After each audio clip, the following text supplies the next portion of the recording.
Hey everybody, I'm back at my stomping grounds today. Can you guess where I am? Can you guess? I'm waiting for some people to come on here. I want to take this time and opportunity to speak with you about where will you be putting your stimulus check.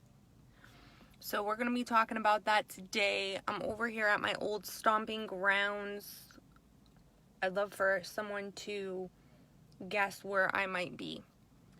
Hey, if you're just coming on, this is Courtney. I know I have this awful God-looking thing on my face. You're just going to have to ignore it, okay? I feel like a teenager with a zit on my face, and no, I'm not popping it. Or no, I'm not putting concealer or foundation on it to make it more toxified. So, yes, I'm at my old stomping grounds. Can you guess where I am? Can you guess what parking lot I'm sitting at right now? Just having memory after memory run through my brain. I do want to talk to you guys today about where will you be putting your stimulus check. So if you're coming on here and you know that other people are home and they're bored and they need some education, they need some humor, they need some laughter, please go ahead, tag them below, share this video. I'm not supposed to say that on here. Sprinkle the love. And let's be an encourager to one another. Yes, I'm at my old stomping grounds right now. Okay, I'm going to show y'all where I'm at. Hold on a second. I'm at the college and university that I attended. Okay, I'm literally the only one sitting in the parking lot. The other guy over there in his truck has an asphalt, and I may have to move if the security guy comes over here. But so far, we're good. I mean, I'm not doing anything. I'm not, breaking the law. I'm sitting in a parking lot and just reminiscing of, the journey of going to college and the journey after college. So I did title this video that I'm at my old stomping grounds. I'm doing a live here. A lot of great memories running through my brain of when 4.5 years of going to this university. And I also titled this video, where are you going to put your stimulus check? I didn't say, how are you going to spend your stimulus check? I said, where are you going to put it? Are you going to put it on yourself? Are you going to just blow it on any old thing, materialistic things that devalue and depreciate? Are you going to invest in your education, your brain, your knowledge? Hey, Anne-Marie, it's been a while. I actually just drove by where the daycare was, where we used to work a long time ago. I think you attended this university with me. I'm over here at Post University. I had to go take a ride to my bank over here, the credit union. And I'm over here at my university, going down memory lane of all the wonderful things we did back in the college days and when you and I used to work together. So that's another thing. If you do not have an account with a credit union, I highly recommend you do that, because your regular banks and the savings and checking accounts are not earning you any interest. The other thing I recommend you doing, I just got from my credit union today all the rates. I'll show you in a second. All the rates of what it would be if I opened up and put some of my money in a CD. Now, we already have a couple CDs. Okay, these are the rates, guys. This is a lot more than what your savings account is earning you. Hey, Anthony, thank you for joining. So, if you're getting that stimulus check, I highly recommend, first and foremost, take a portion of it and pay off your debt. Don't take the whole thing and pay off your debt, because you need to diversify your portfolio. And this is coming from someone who's 100% financially set free, no debt, nothing, okay? So I would take a portion of your stimulus check, pay off your debt if you have it. Don't pay off the whole thing. If you have a lot of credit card debt, if you have, student loan debt and stuff like that, I would consider compiling your debt into one loan. My credit union, it's at 3.99% to compile it. And the reason I say that is if you have a lot of credit card debt, you are paying like 55% interest on your credit cards. You've got probably more than that. You've got credit cards that range from 18 to 21%. That's one credit card. And if you've got several of them and you add up all that interest, you're paying hundreds and 100% double your interest. So if you compile it into one, you pay 4.99% and that baby's gone. That baby's gone, okay? So I would definitely, take a look at your finances during this time and really, really take a look at your budget. Print out the last 6 to 12 months of expenses of, your credit card statements, your debit card, your checking account, your savings account, how much went in, how much went out, what did you spend stuff on, probably things you didn't need. And how can you become wiser and smarter so that these things don't happen again? Hey, Kim, I'm over here at my old stomping grounds. I'm sure you could probably see. Can you see where I am at? Can you guess? I'm over here at Post University. And I'm literally just sitting in the parking lot because I had to go over to the credit union. So yes, if you're getting a stimulus check and you've got debt, number one, consolidate your debt. Number two, put a portion of that stimulus check and pay off your debt. Do not take the whole check and pay off every single penny worth of debt. Okay? The third thing is take a portion of that and put it into an investment that will grow your dividends. Whether you lock it up in a CD, like I just shared with you, I got the rates on the CDs because I wanted to know what they are. We have a couple different accounts with a couple different banks because we diversify our portfolio. These are the rates, guys. If you lock it up for 6 months, look at the rates. If you lock it up for a year, look at that rate. 18 months. It's a lot more than your bank account, your savings account, because you're not earning anything. Diversify your portfolio. The credit union is the best place to be able to stash a majority of your cash because you're going to earn more money. Put it into a money market, you're still going to earn more than a savings account. Take some of that other money, lock it up into a CD if you're not going to need it for a good 6 months, okay? Diversify your portfolio. You should have many, many buckets. If your money isn't earning money for you while you're sleeping, while you're working, while you're on vacation, while you're sick, well then you've got the wrong portfolio, baby. And I'm speaking from a place where we're 100% debt free. We've got investments making in our money in investments, and our money is making money for us, okay? You want to be in a place where you're earning dividends, okay? And I said this the other day on my video. The number one place where you can control 100% of your dividends is investing into yourself. You cannot control what the market does with the rates you're going to get in a CD or a money market. You can't control what the real estate market's going to do, and you can't control the stocks.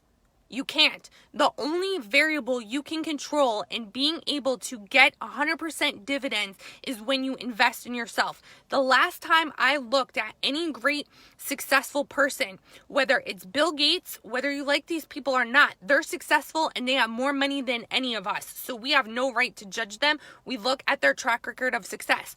Bill Gates, Jeff Bezos, okay?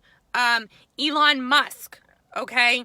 All the great people who are multi-gazillionaires and have more money than they know what to do with, the number one common thread of what they did to be able to generate their wealth is they invested in their knowledge. They invested in other people that could take their knowledge and be able to launch their dream into the future so that they can become successful. Okay? The CEO of Google didn't just sit there and I have this really great idea. Mark Zuckerberg went to a college, but he had an idea and he invited 5 different people into his dormitory, and some people took him seriously and other people didn't, and the people who didn't are kicking him in the butt. He had an idea and he took people and he said, you know what? I have this idea, but I know I'm not smart enough on how to be able to pull all the pieces together. So can you please help me? We all have dreams. We all have visions, okay? I'm sitting here at my university. When I came here, I was a I was a high school grad, and it was birthed into me that if I go to school for business, I'm never going to be broke. And I thought to myself, okay, if I go to school for business, I'm going to climb the corporate ladder, become the CEO, become, something really great in corporate America, because that's what I thought. Go to school, get good grades, get a good job, and you'll be somewhat successful in life. So I followed that. I came to school on a scholarship. I did not take out a loan. I did not go into debt. I came to school on a scholarship. I lived at home. My mom literally, I said to her, you want me to stay home, recreate the basement and make that my dormitory. And it costs less to do that than to come to this campus and pay full price to live here when it's only 20 minutes from my house. Yet we have kids graduating high school going into massive amounts of debt because they think a degree is going to save their butt. No, not necessarily. I'm not saying education isn't a good thing. No, it's a good thing. You need to use your brains on how to actually go to school where you're not paying for it. There are government grants. There are so many scholarships out there through the app called Scholarly. Okay? You could go to a community college and figure it out and work while you're there and live at home. We've got kids going to school and they're getting into debt. They're putting their parents into debt. Their parents are refinancing their house, taking out second mortgages, and they're going into debt because they want their kid to go to the best school, and all they're doing is partying it up. Okay? Now, I'm not downplaying the people who want to go to school to be a doctor, a lawyer. Okay, you got to go to school for those things. But there are scholarships out there. You could go to a community college for your first, 2 to 4 years. Get the basics. Every college you go to, the first 2 years, I spent doing all the basics. Biology, history. I'm like, seriously, I'm just repeating high school all over again. Why in God's great earth do I have to do this? And it's for the money. But you could get a good education, and you could teach your kid how to get a good education online. Okay, go to school, to a community college, let them figure out what they really want to do. Hi, Dwayne. I'm over at Post University, your old stomping grounds. I think you came here. But you can have your kid go get their core requirements, teach them how to work, teach them to be responsible, let them live at home, let them pay you a little bit of rent, and, they will succeed in life. They don't need to have a big university degree. I mean, I don't remember the last time somebody asked me, where's your degree? Where's your certificate that says you graduated from Post University? Ain't nobody asked me. Not one. And I've worked for a lot of big companies. So friends, what are you investing into? What are you teaching your kids to invest into? Because I would have never in a million years, when I came here as a high school graduate, wanting to relive my life because high school was rough. High school was the worst season of my life, and I made the best of it. When I came onto this campus and I went to their open house or whatever it's called, okay, I heard so many people speak about going and studying abroad. And I'm like, yep, that's me. That's me. That's what I want. Okay, I came here again on scholarship. I lived at home. I did not go into massive amounts of debt. I didn't make my parents refinance their house. My parents worked their butt off and put money into an account and saved for me. And they said, this is your allowance. This is what you have. I used what my parents put aside for me. And that was that. I didn't go to some fancy school. First of all, I probably wouldn't have gotten into a fancy school because I did not test well. My SAT scores did not come out well. Okay, so I said, I want to go to school for business. At the time, it was Takeo Post University. Now it's Post University. And it was known as the best business school around here. Now it's known for a lot of other different things. Okay, so it was a great school. It served its purpose. I got a bachelor's degree. And when I came here, I said, I'm going to go study abroad. And I studied abroad. Every single spring semester, I went on 2 different trips to 3 different European countries. My first trip was to Italy, the best adventure of my life. And I was the kid that grew up in a small town, lived at home. I didn't go out and party. I wasn't any of that. And I said, I'm coming to this, and I was scared at, who's going to be my roommate and all that. But you know what? I walked with faith because I knew that was my destiny. And I knew that I had a calling on my life to see other places that God created. And I think it was my first time outside the country. And so I went to Italy, and then the second year I went to Spain and France, and it was amazing. I would have, if you told me that I was going to go, travel the world like that with my college peeps, I wouldn't have believed you. But I wanted to restart. Coming to college in my freshman year, it was a restart because high school was rough. High school was very rough. I made the best of what happened during those times. So when I came here, I did not think I was going to graduate here and own a business. I thought I was going to graduate here and become the best CEO that ever lived. And to be honest with you, that lifestyle did not support Courtney. I worked from things from the Connecticut Restaurant Association. During the time that I was on campus, I still had my nannying agency. I babysat like crazy. I worked part-time at a daycare. I just drove by that today too. Old stomping grounds. Really, really great memories. I've made a lot of great friends there that I'm still in contact with till this day. I did modeling on the weekends. I did whatever I could do. Okay, so if you told me 20 something years ago that I was going to own my own business, I would have laughed in your face. I would have laughed in your face. College didn't teach me how to earn a business, okay? Run a business, let alone try to be a CEO of some corporation.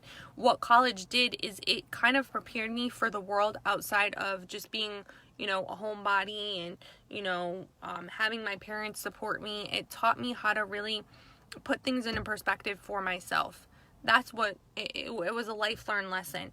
Out of college, I went and I worked for a publication company, a big, huge press firm, okay?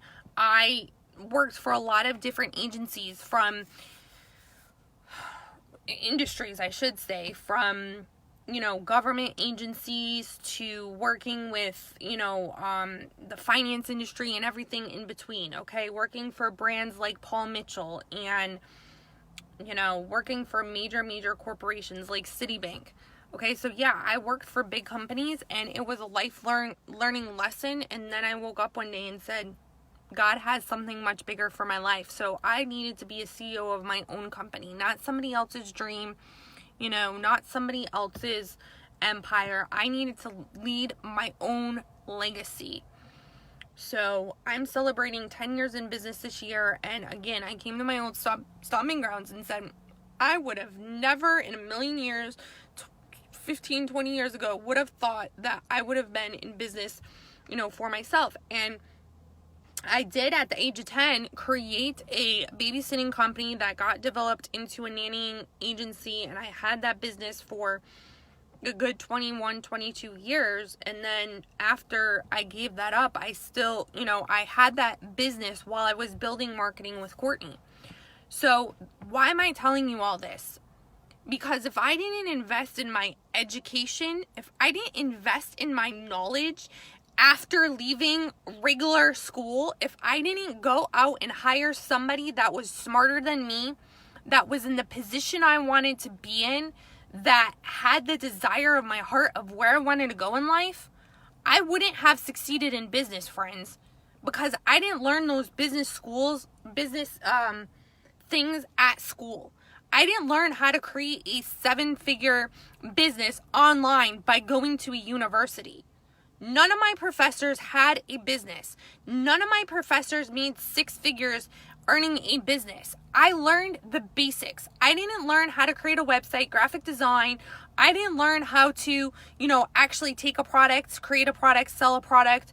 I mean, the things that I learned were so old. I mean, my teacher was teaching from a textbook that was like ancient and the things were falling apart.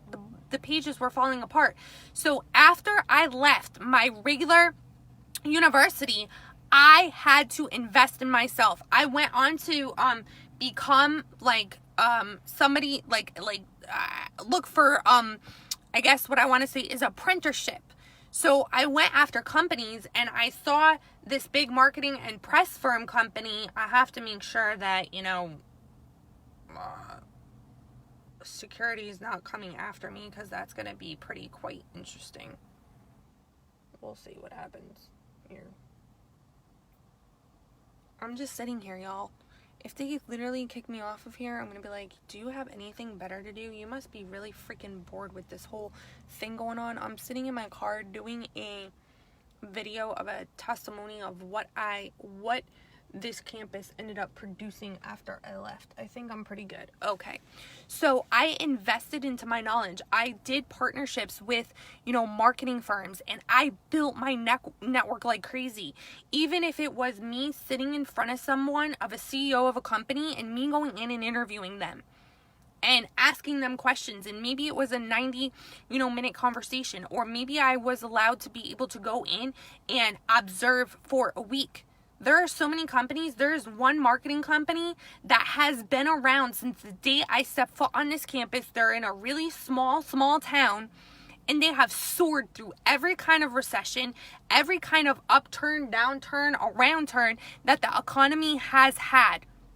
And I have sat in that office. I went there for an entire week to observe. I'm like, don't pay me anything. I'm just gonna, walk around with the CEO and the people here, and I'm gonna jot things down of how you guys are working.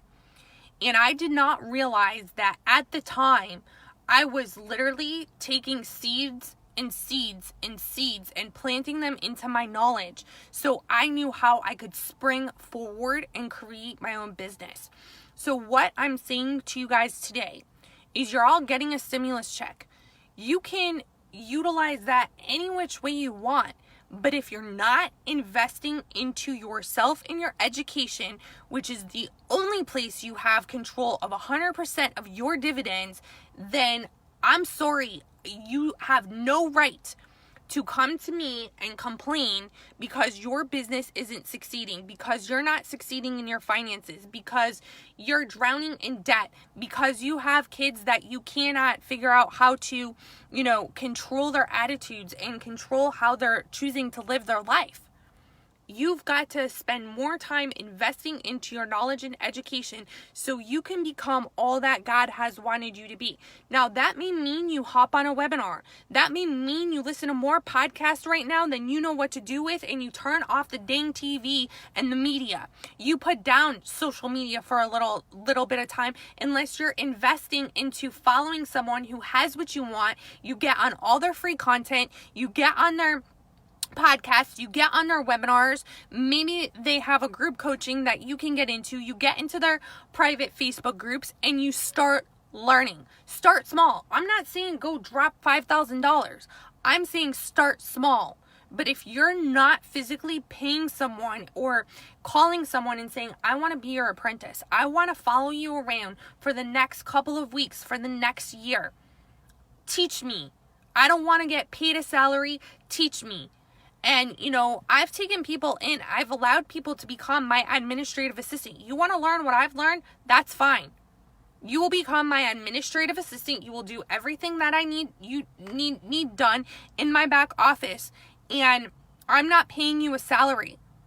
Okay, you're going to do whatever I need. You want to be able to learn. You're going to show up and you're going to implement everything I'm teaching you, because I want to make sure you understand and comprehend it. So I have had people come in that want to learn how to create a marketing business, and I've taken them under my wing. And I'm like, I'm not paying you. You're going to come in and you're going to go to work. You are going to, how badly do you want it? And other people have come in and they've come under my wing because we are to train the next generation, and I've taught them things like that. Okay? Show me that you want to show up.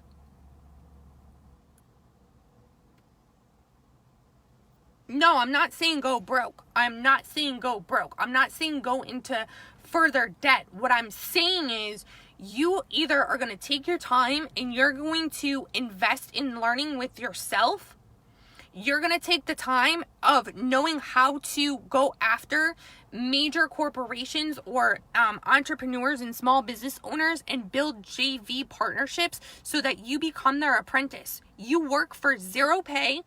You do everything they ask you to do, and you learn that business inside and out. You learn what they've done during a hard time to keep their business afloat. You learn how to communicate with people. You learn lead generation, how to create a website, how to be able to, transfer people from the online space to your email, which is the holy grail.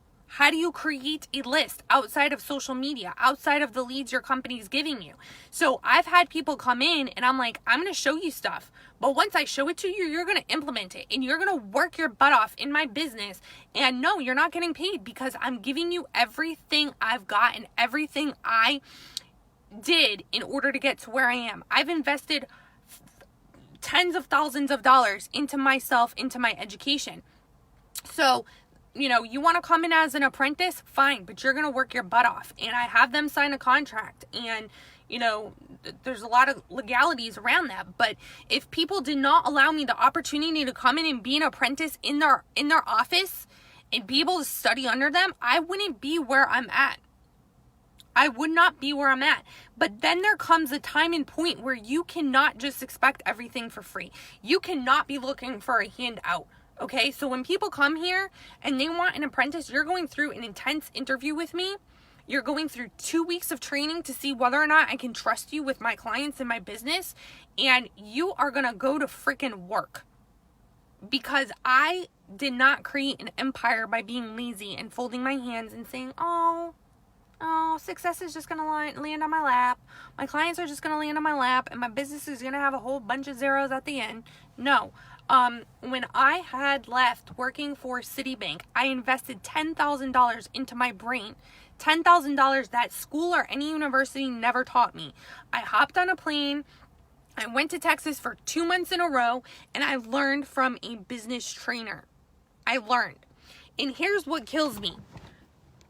People want to go into business and what do? They go back and they get more certifications. They go back to a university and they get more degrees. I don't think I've ever met any professor that's ever earned a 6 and 7 figure business. Now, there may be some of them out there, but it's probably a less than 1% chance that there are. Okay? I mean, if there's a multimillionaire that created a business and is back on campus literally teaching the students what they did to get there, hats off to them. I have contacted this campus numerous amounts of time and maybe I need to come pray up in here. I don't know. There's a reason why God brought me here. I guess to be able to remember my humble beginnings. I think that's why I'm here. Look, on this university, I had to come to my bank over here. Okay? So I have called this university and said I would like to be able to create this class for people going into business. I want to also create this class for people who are looking to, graduate and actually get a job. Because when you work for a college and you work in HR, they have placement. And it's based upon how many kids graduated and how many of those kids did you actually place. And if your numbers are low, you're getting flagged as a university. And if you continue to get flagged, you'll get no funding. You'll eventually get shut down. So when I first built my business and my empire, I worked in HR prior to that. I did training, leadership development, staffing, HR, you name it, everything under the sun. So after creating my business, I already had connections over here. These guys couldn't get me in. The VA, I called the Veterans Association. I said, can I please come in? I want to offer my services for free. I called my mayor in my town and I said, listen, I just need you to pay for the materials. Can I come in? Can I do this at no cost? Nobody wanted to utilize my services, even if I just said I'm coming in and volunteering. And I found that hilarious because the results that the university is getting, the results that the VA is getting, and the results that my town are getting is ridiculous. We have more unemployed people in my town, relying on the food bank, that if I just came in and did a free seminar, those people wouldn't be where they're at. And it's not a matter of, does Courtney have results? My results speak for themselves. A Harvard billionaire wouldn't call me to go to Punta Cana and help train his salespeople if I didn't have a brain. I'm not here to just look good. My results aren't about looks. My results are about helping people get out of their rut. So my point is, in all of this, is that college didn't teach me how to become a business owner. It just gave me how to literally get out of my shell, and be able to learn how to really associate myself in life. Get on a plane, go to a different country. I did that for 2 semesters in a row, went to 3 European countries, how to forget about my fears, and after that, I've traveled all over the place. I've gotten on planes by myself and in the middle of a city, on a cruise ship. I've done business seminar after, putting knowledge into my brain, getting on a plane by myself and going and meeting a whole bunch of people I've never met. So college was my training ground for that. But college was not my training ground for let's go create a website. Let's go create a product and service. No, I've had to, from the minute I left here, continue to work harder on myself than anything else. I'd be lying to you if I gave you some other facade that somebody gave me $100 million to invest in myself or, create my business and build me a staff. That's not me. People think that business is easy. People think that, oh my gosh, if I just put up a website tomorrow, people are going to come running. People think that if they invest hundreds of thousands of dollars in Facebook ads that they're going to become successful. That's not true. You have got to work hard on yourself. You have to work on what God wants you to be. You have to work on your brand. You have to work on your story. You have to figure out who you want to attract. There's a lot of things that go into being able to build a business, but you have to start somewhere. And people will come to me and they're like, I want to start a business, yet they are not even willing to work on themselves. Today I told someone who was in a funk, I said, you know what, the first thing I want you to do, because we eat an elephant one bite at a time, it was the first thing I was told to do when I was working in corporate America for Citibank. Get a journal, write 3 affirmations, write 1 goal, 1 Bible verse. Click to those affirmations all throughout the day. Go literally do that 1 goal that you told yourself you were going to do. At the end of the day, reassess. Write 3 more affirmations. And I had to continue to do that. I had to put post-it notes and flashcards up on the wall of affirmations, because if I wasn't speaking over my life, who's going to speak into me? I could listen to podcast after podcast after podcast of people speaking into me, but I then have to speak those words over myself.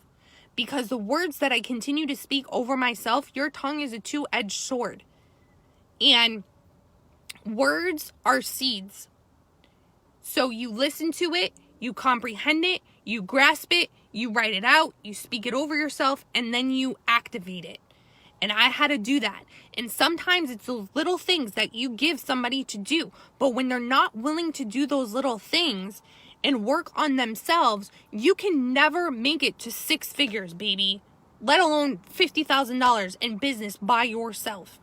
You've got to invest in those simple tools. You've got to invest into somebody who's going to show up and be your biggest cheerleader. Your biggest cheerleader. You need someone to hold you accountable.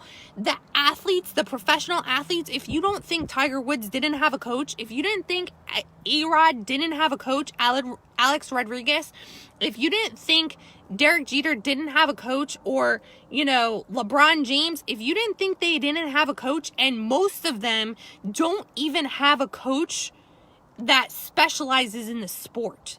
They have a coach that specializes in their thinking, to change the way they think of how they're going to go up to home plate and hit a freaking grand slam. How they're going to be able to show up as a leader. Derek Jeter was one of the best leaders. And yes, I'm a Yankee, and yes, I used to have the biggest crush on him, but he was the best leader. He was honorable to his team. He never left the Yankees regardless of what kind of contract he got. He was always positive, showed up, and honored his fans, because if it wasn't for his fans, he wouldn't be there. But he invested in a coach at all times. All times. Who do you have holding you accountable? Who do you have that has gotten the success you want to gain? You cannot rely on yourself as remaining accountable. You have to have someone literally building you up all the time. When I don't have a coach and I don't have somebody holding me accountable, it is disastrous. I am in a lot of groups right now. I have a lot of accountability partners. that believe in the same thing that I believe in, that speak belief into me, that literally, point my crap out when I'm not in line and say, Courtney, you're off track. You need to get back on track over here. Who do you have holding you accountable?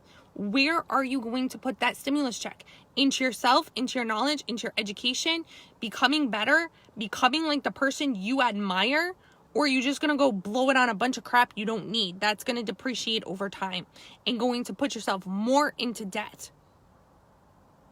Again, rewind this video. I told you, take that check, put a portion towards debt, put a portion towards investing into your knowledge and education, and put the third part of it, divide it in 3, put a third part of it into an income producing asset. Whether it's a CD, whether it's a mutual fund, whether you go and hire someone to manage your stocks, whatever the case may be. That's how you should be spending it. 3 ways, maybe 4. Take 10% of it, tithe it, because it wasn't your money to begin with. Take a portion of it, pay off a little bit of debt. Hey, Steve, how are you? Take some of it, invest in your education, and take the 4th chunk of it and put it into an income producing asset. Divide that baby into 4 ways. If you're getting $1,200 back from the government, half of that is $600.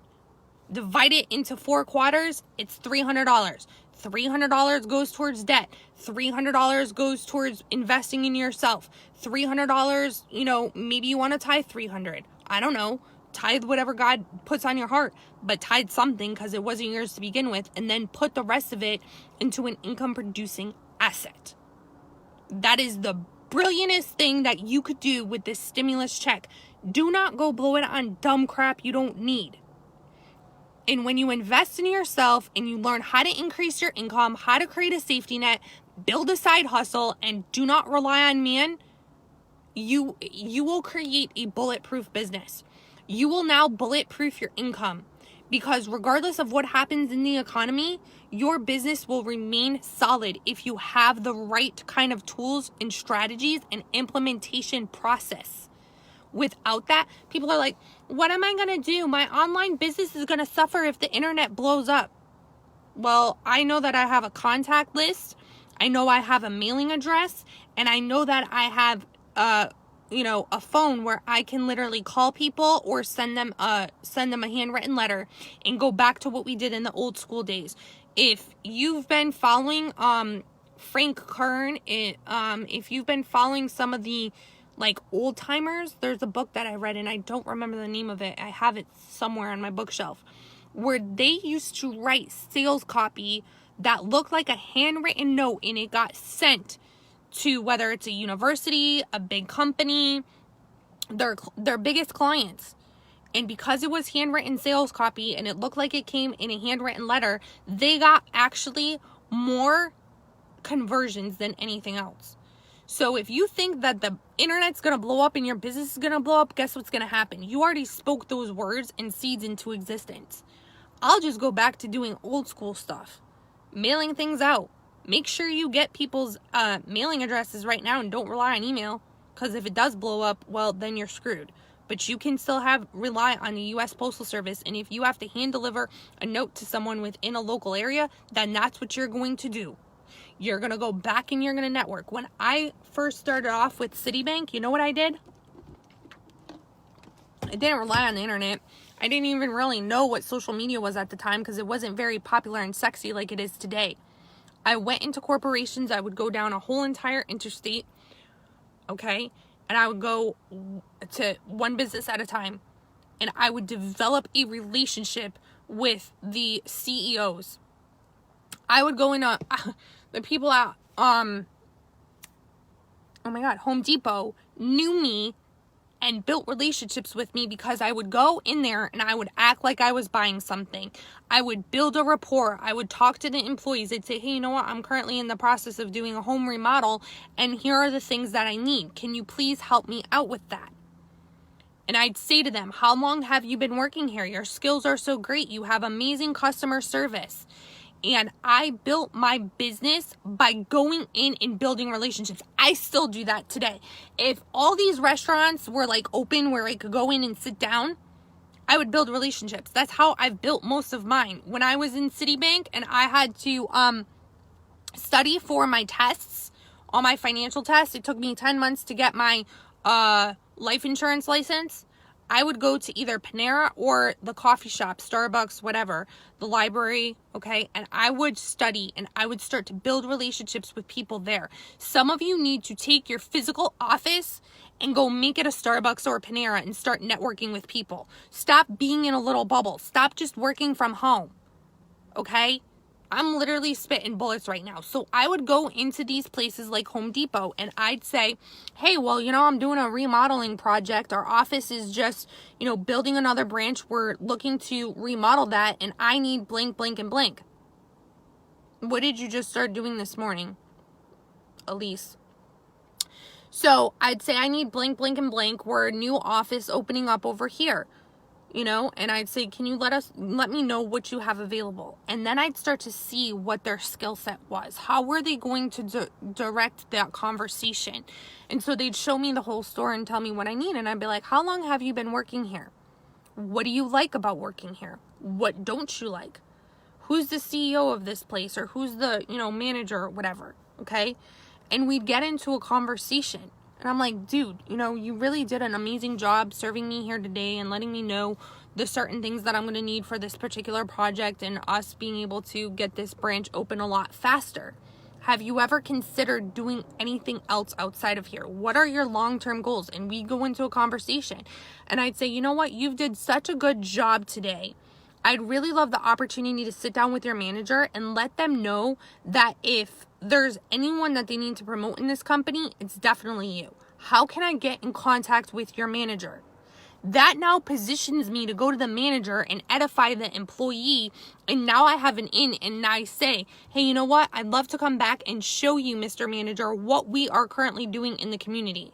I'd come down, I'd sit down, and I'd say, hey, that employee that I just talked about? And I think that's really great that you should probably promote right now.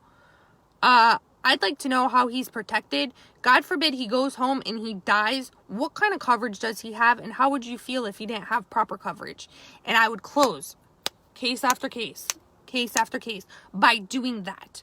So if I have to go back and hit the ground running to my old stomping grounds, they probably still remember me if they're still there. Okay, and that's how I chose to use what I had access to. I still go into restaurants. I still talk to people. I'll sit at the bar during happy hour. I won't get any alcohol, but I will sit there and I will talk to the people that are sitting around me. I will engage with the waiters and I do the same thing.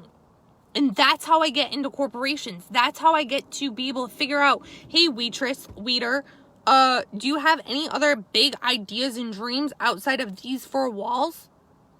And they're like, oh my God, I need to talk to you. Okay, great. What is your number? I don't just rely on building my audience online. And that's what we've done as a society. Let me build my audience online. Let 100 solely % build my stuff online. And we forget about the people that are around us. We forget about the people, that are our neighbors in our back door. So again, what are you going to build? What are you going to use your stimulus check for? Because I did not learn that skill on my own of going into places and talking to people. Edification. How do I go from the employee to the manager? How do I go back and get a meeting with the manager? I didn't learn that. And I certainly didn't learn it from a university. Life insurance recruits, investing every penny. I had $50 today. Bless someone and put the rest in resources.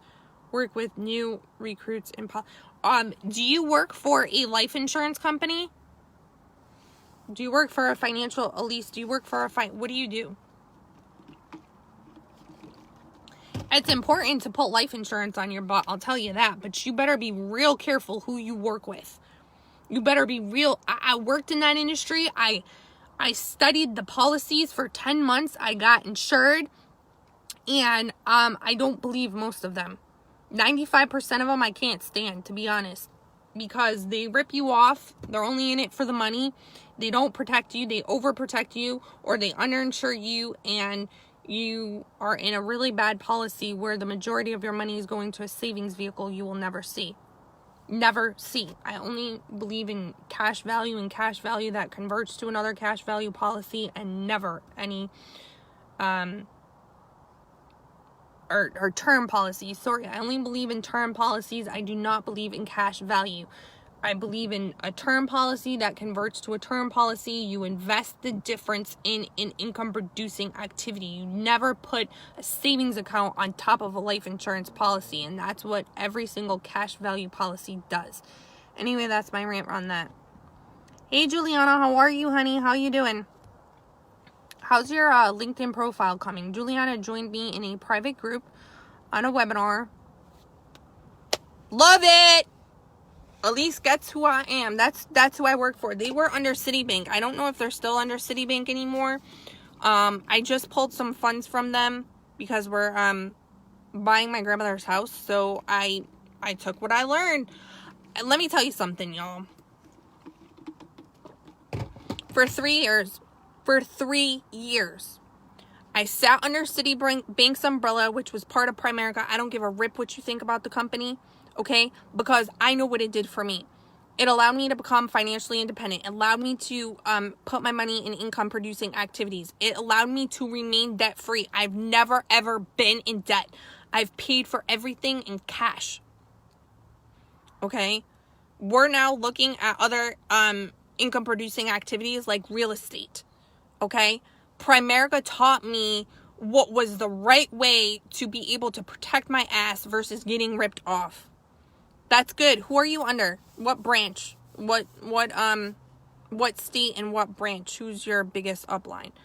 And for 3 years, for free, it was my MBA and might as well have been my doctorate in business. For 3 years, I sat under Citibank. I went to training after training after training. The only thing I had to pay for was when I went to go take my test. Okay? I learned how to build a business.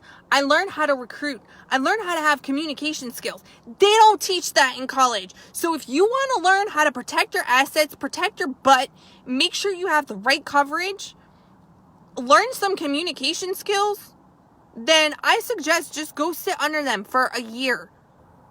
You don't even have to build the business. They allow you to sit in their training programs for a year and consume the information. You'd be a fool not to apply it. What state? I don't know. I may know who he is by face.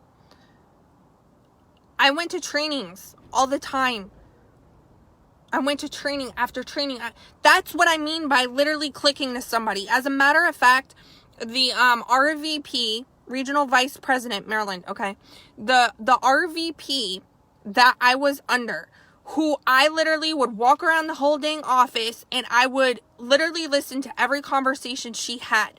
I would write scripts out. I studied my freaking butt off. She's like, read this. I'd go home and I'd read it. We had a different book that we would read every single month. This training's coming up. Okay, great. I'll be there. And I sat right in the front seat, the front row, and I copied everything like a crazy person. But you know what? It was those times that allowed me to rise up and become a business owner. Now, some people may be sitting here and like, well, why aren't you still at Primerica? I worked 80 hours a week. I ended up blacking out on their floor. And God said, I have something better for you. You're going to take all of this skills that I've invested into you and you're going to go build something else. And I'm glad that I did, because 6 months after that, their office closed because her husband did things illegally. So God pulled me out of that office and showed me something else. But it's the best education. The RVP calls me all the time. She's probably going to watch this video. Cindy, if you're watching this video, you can attest to this. She calls me. She's like, oh, I see all your videos. How can I use social media? She's calling me. I used to watch her, dance around the office, go from meeting to meeting, writing down script after script, and now she's calling me because she wants to know how to use social media. Friend, that's huge. That is huge. I sat under her and I became her apprentice for 3 years. 3 years. A lot of what I did is I took what I had earned and I'd invested back into myself. So I probably broke even at the end of the day. And that's okay, because it was an MBA for free. For absolutely free. Most of you won't do it. Most of you won't even take that heartache on. I'm gonna go become an apprentice for 3 years for free to learn how, then after that, applying all the skills. And I need to turn my Wi-Fi back on. That's for dang sure. You made a very wise decision, Elise. It is a great industry. Sadly, a lot of people are ripping people off. It's really the only company I can trust. And now you're going to say, oh, well, you drank the Kool-Aid. Numbers don't lie. Policies don't lie. Legal processes don't lie. You need to read what's in your policy page. And let's pull that up and let's work on the numbers. And then I'll show you numbers don't lie. But anyway, I'm not in that industry anymore. I'm just glad that I sat under someone for 3 years, became their apprentice, and invested into myself. So that is, why is it saying goodbye? Hold on. That is my advice for you. Split that stimulus check into 4 different things. Tithe right off the top how much you want to spend on tithing. I would do 10%. Put a third of that, a quarter of it, into investing in or paying off debt. Consolidate your debt, and then another quarter of that goes towards investing into your brain, your knowledge. Go work with and hire someone or work under someone you want to be, someone you aspire. Don't expect for a handout. I worked my ass off when I was an apprentice under Cindy Kicklighter. You can ask her. She'll tell you.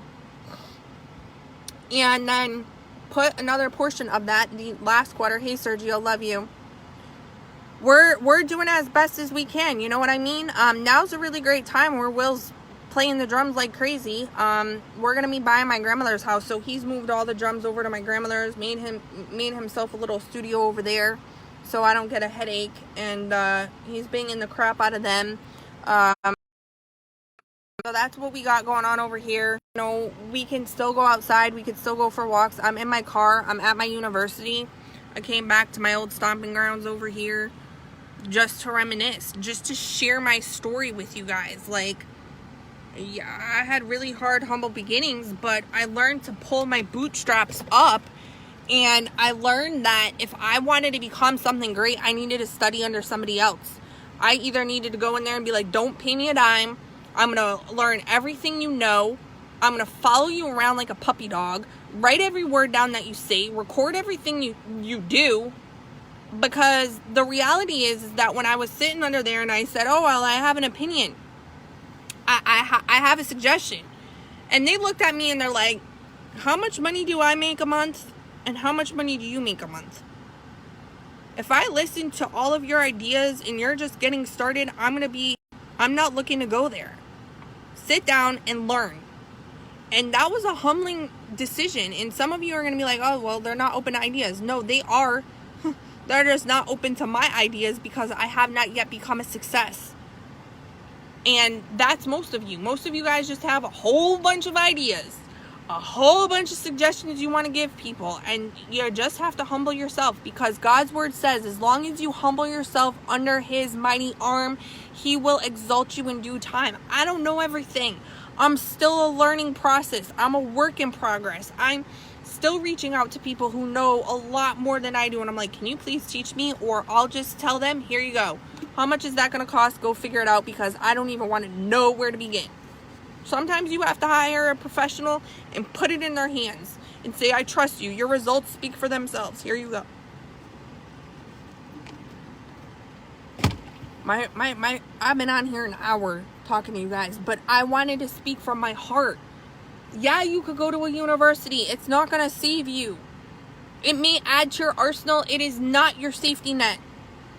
Because if you want to be in business, you need to go under somebody who's already earning the level of income you want and already has a success.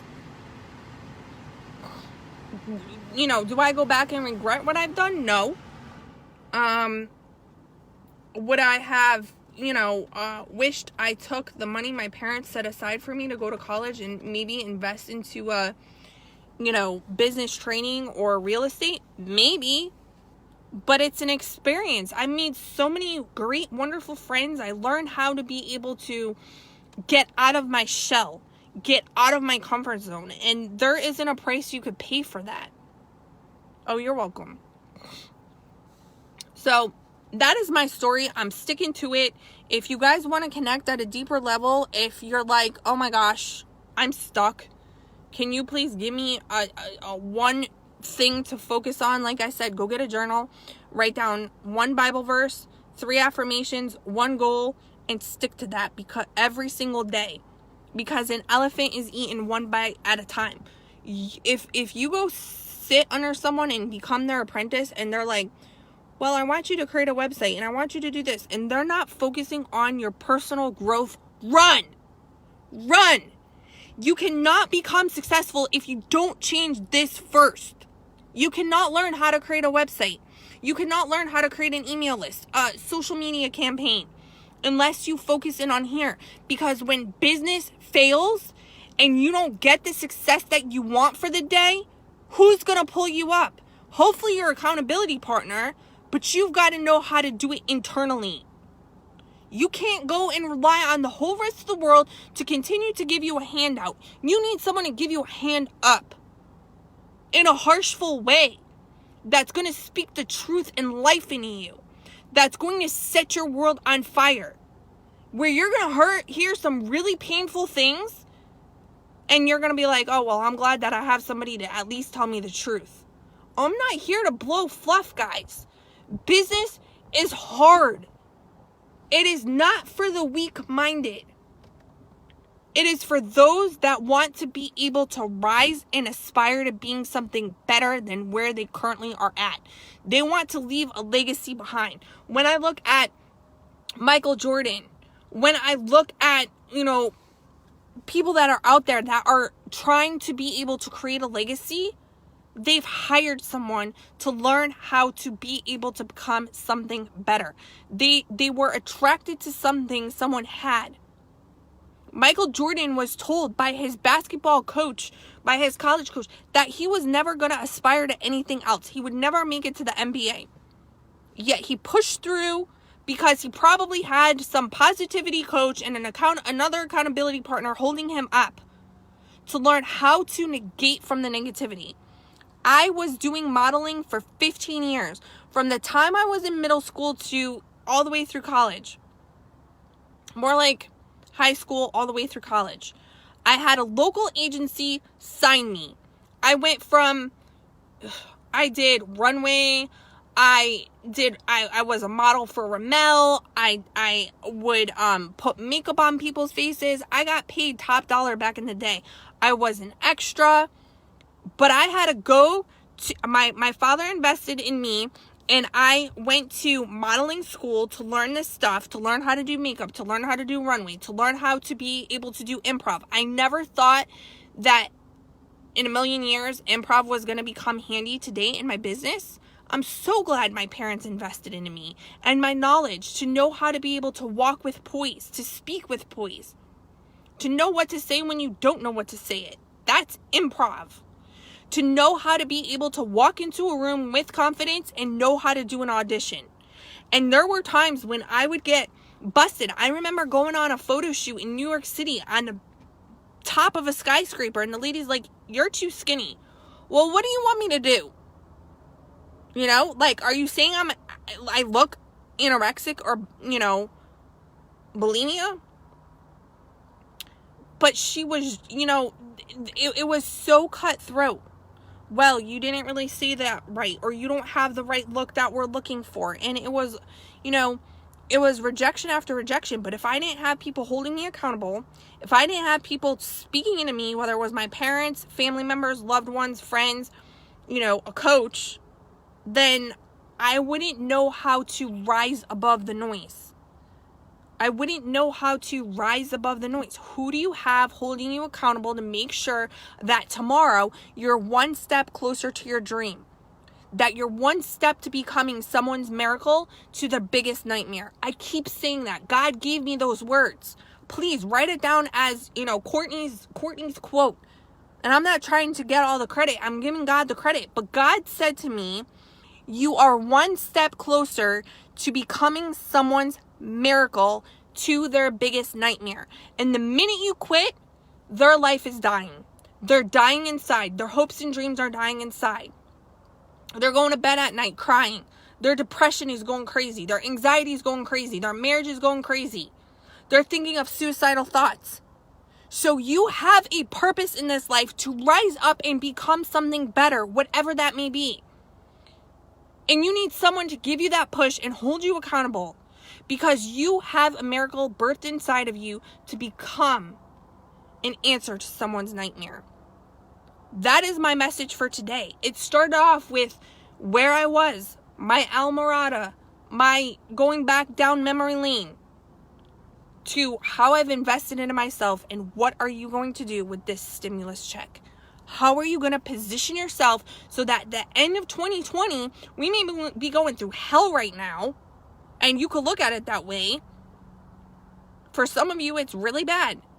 But are you going to rise up out of this and become something great that at the end of 2020, you're going to be like, dang, I'm so glad that I did X, Y, and Z? Or are you going to be sitting there with regret after regret after regret? Same excuse after same excuse, talking the same talk, walking the same walk, having the same old stinking thinking? Or are you going to rise up and become something better? Become something great. Become something that people are admired to. Become something that someone else looks at you and says, I want that. Versus them running around in the other direction saying, I don't want anything like that. You can talk, Amy. I'd love to hear your feedback, because I feel like I'm talking to myself in the screen sometimes. I'm happy that Elise finally rose up and took action. She signed up with a business that if she sits her butt there and does nothing and only listens for 3 years, she's going to learn. I'm not saying don't do anything. I'm saying implement what you learn. But if you don't want to build that business, sit there and learn. Don't give them your opinion. Sit there and learn. Maybe ask a question if you don't understand something. That's fine. I tell people, listen, I'm not a mind reader. If you don't understand something, ask me a question. If you're going to sit here and just give me your opinion all day long, and you're going to give me some excuse, and you're going to whine and cry, go to somebody else's arena. You're not meant to be here. Go to the whining club. Whether you drink the wine, you drink the Kool-Aid, or you bring the wine. I don't care. You're not meant here. No, it's never too late. What I would suggest for you, my dear, is what I mentioned here. The 4 things. Take that stimulus check and divide it 4 ways. Tithe it, pay off a portion of your debt, invest it in your education, and invest it into an income producing activity. That is wealth. People just go and then they take a portion of everything they got and they don't divide it into buckets, and they'll go and they'll pay 100% off their debt, and then they don't have a safety net when all shit hits the fan. You pay off all your debt, and then you have no safety net. You have no income producing activity. The money's not making money for you. There's a lot of gurus out there. Oh, pay off all your debt. Pay off all your debt. Become free because you're not supposed to be a slave to debt. Okay, then what happens if a crisis happens and I have to be able to pay my mortgage and keep the lights on and feed my kids? That's a lie from the pit of hell. I know that the parable says in the Bible, yes, you're not supposed to be a slave to debt. But when Jesus gave the parable of the talents, the money, one hid it, one spent it, and one invested in it. And guess who ended up earning more? The one who invested in it. The one who went out and invested. God says, yes, not to become a slave to debt, but he also tells you to be wise with your money and become an investor. So you have to take his parables and you need to divide them up. You can't just be like, oh, I'm going to be going paying off all debt. You are to take the time of plenty and store up your storehouses for a famine. I've been saying this all week. Saying it all week. And most of you will take that and say, okay, I need to take all my savings and go, create a storefront. No. That's not what I'm saying. That is not what I'm saying at all. But when you're in a season where you have more clients and more money than you know what to do with, you better be going helping other people put up their storefront for a time of a famine. You better be creating your own storefront for when situations like this happen, and you know that you are prepared. They didn't have any red meat in the grocery store on my delivery yesterday, but I said, hey, I have a couple more, weeks of red meat. And guess what? We have chicken and we have turkey and we have all this other food. Praise God. I may not necessarily be able to put a steak on my husband's plate every other day because he loves his red meat, but I will surely make him something that he loves from the things I already have. Most of you would freak out. Most of you will have things in the pantry, things in the freezer, things in the fridge. You have leftovers and you go to the grocery store and you buy more things, yet use what you already have. You always have to keep your storehouse full, but if you're wasting what you already have, God's like, why am I going to give you more? If you can't manage the little you've been given, you will not be made ruler over much more. That is a biblical principle. And the reason we're in this mess is because we couldn't appreciate what we had when we were given it. So he takes and strips everything away to make you realize what you do have and count your blessings. That may be a real truth point for you right now, but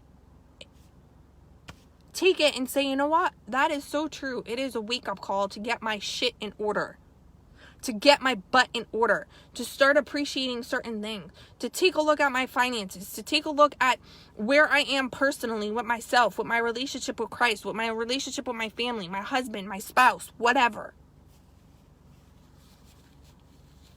I mean, y'all are going stir crazy, and I'm over here like, oh great, I have time to spend with my husband.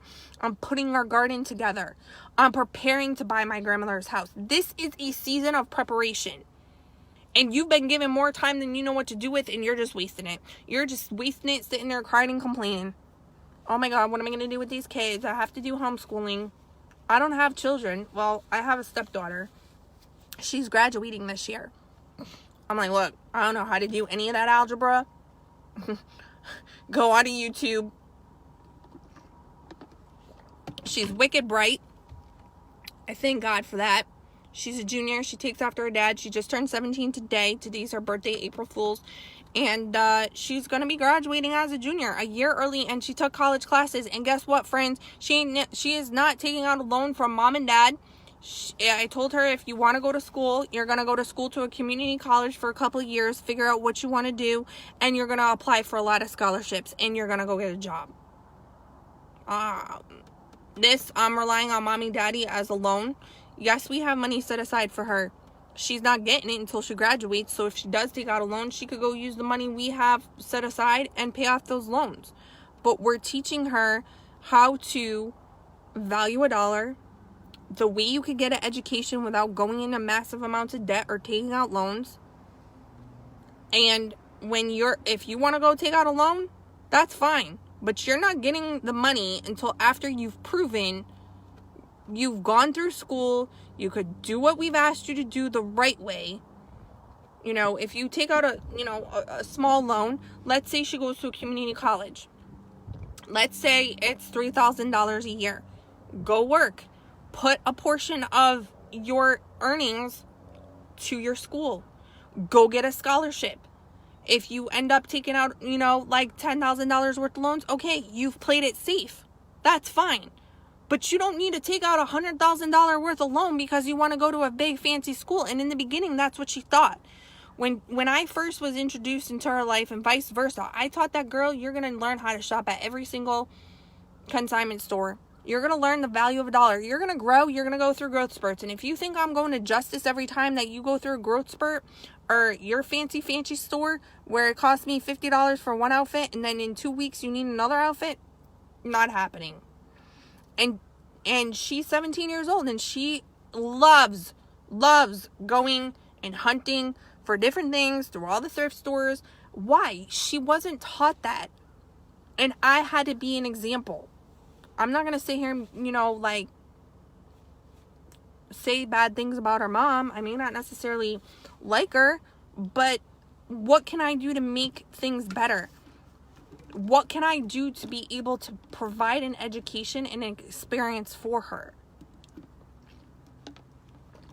And she'll say, can I, she'll ask, can I have, money for this or money for that? And we've taught her the last couple years, you need to go get a job. She's worked at the pizza restaurants and stuff like that. She's done babysitting, and she's gone through a little bit of an emotional roller coaster where we said, listen, we don't want you working. We want you paying attention on your schoolwork. And it's paid off because she's a junior and she's graduating and she's already got college credits. So we're really, really proud of her. We're sad that she's not able to have a graduation or a prom. So what are you investing into? What are you investing in your kids? What are you saying to your kids? How are you speaking life over them? And where are you going to place the stimulus check? I mean, seriously, are you going to put a lighter to it and burn it? And in 2 minutes it's gone because you spent it on crap? You're going to put it in your brain? You're going to create an income producing asset? Do you know, I'm part of a real estate education course. Do you know that you can, with a very small amount of money, get in with a group of investors and invest into real estate property and earn a residual income every single month? Most people have the notion of, I need to have millions of dollars to invest in a real estate. No, that is so wrong and a lie from a pit of hell. You can take a very small portion of money and invest with a group of people. We've been looking at several different ways. Right now, I've been looking at the tiny house movement for Hawaii. We spent 5 weeks there, and we realized buying a condo is stupid in Hawaii because the amount of money you have to pay for condo fees is absolutely absurd. So I came back and I'm like, Lord, what do you want us to do? I know you want us here. There's a lot of ministry work to be done. You've called us to this land. What do you want us to do? And it wasn't until a couple months ago, he's like, tiny house. I'm like, really? And the reality is that I was against the tiny house movement for a while. I'm like, I can't live in that small thing. But the reality was that when we were in Hawaii, the condos are less than 1,000 square feet. And guess what? We didn't kill each other. Some of them had 2 bedrooms. Some of them had a beautiful kitchen. You don't spend time in your house when you live in paradise. It's just a waste. And they realize that here in the States, we have more house than we know what to do with. And it's sickening. We spend way too much money on a house where we don't really use. So, I said to myself, okay, well, the tiny houses are less than like 1,000 square feet, and we could buy that baby and we can rent it out and we can move it. So am I saying that that's what we're going to do? No, God's planted it in my heart to be able to find out more information and connect with people who are in that space, who are a lot wiser than us. I'm part of a real estate education course. I'm investing into my knowledge, so I make sure that I'm connected to the right people. I'm connected with someone who actually works directly with the IRS. He's a tax and lawyer, whatever, accountant, I don't know his title. Okay? So invest in your knowledge, people. You have so much time right now on your hands. The more that you put up here, and the more that you choose to put up here and actually activate it and connect with people at a level that you want to be at, your life will change, and you will thank yourself. 6 months from now, a year from now, 18 months from now, you'll wake up and you'll be a different person. You'll look in the mirror, your husband will look at you, your kids will look at you and be like, what the heck did you do? You invested in you, you took the knowledge and you implemented it, you didn't waste it, and you chose to be able to say, today is the day I step into change. Today is the day where I take the miracle that I have birthed inside of me to become a blessing to somebody else's nightmare. You've got to take charge, guys. And it's sometimes during a storm when you have to rise up and take charge, because the storm's just going to keep on coming.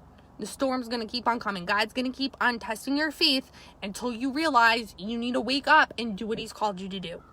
So that is my message. I'm going to get going. It's been a beautiful sun shining moment with you guys down memory lane. I wanted to share my story with you of how I got to where I am and give you some suggestions as to what to do.